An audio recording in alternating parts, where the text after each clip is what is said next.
Screen time. There seems to be so much conflicting research on how much we should be giving our kids. If we give them too much, it's not good for them. If we don't give them enough, will they fall behind in class?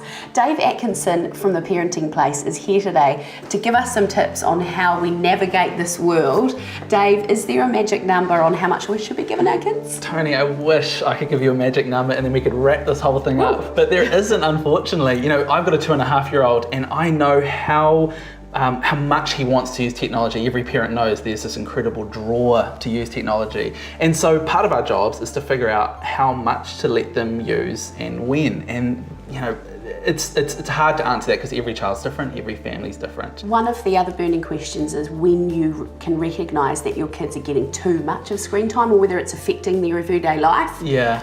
What are those? Yeah, well, what's difficult is that no one likes having their phone taken off them, and every parent will probably be nodding their head thinking about those times where you take a device off a kid, take a game off them, get them off Facebook, and you get met with this quite negative reaction. Anger. Yeah, totally pure anger.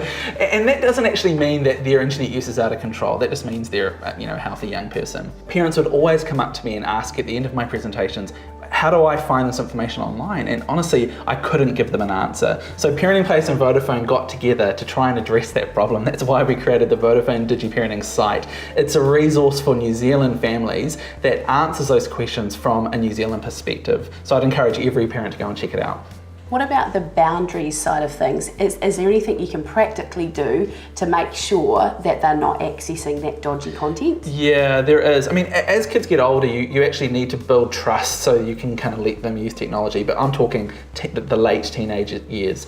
At a young age, you actually want to really restrict that so you can be confident that they're safe. Fantastic. Yeah. So there are actually a lot of ways that you can restrict what your kids are doing online. So you feel comfortable that it's not getting out of control and that it's not impacting on their wider life. But there is a whole lot more information that you can access. Head to the Vodafone DigiParenting site and it's all there.